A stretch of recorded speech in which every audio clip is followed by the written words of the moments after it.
দিনাজপুরের বিরামপুরে সড়ক দুর্ঘটনা প্রতিরোধ ও নিরাপদ সড়ক নিশ্চিতের দাবিতে 10 দফা বাস্তবায়নের লক্ষ্যে মানববন্ধন, বিক্ষোভ মিছিল ও স্মারকলিপি প্রদান কর্মসূচি পালিত হয়েছে। রাস্তা করা হয়েছে 1 বছর, রাস্তার অবস্থা কি?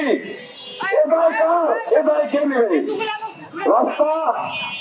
আজকে কোথাও রাস্তা দিয়ে 50-এর উপরে গাড়ি চালায় নিয়ে যাওয়া যায় না, কারণ প্রত্যেকটা জায়গায় রাস্তা ভাঙা।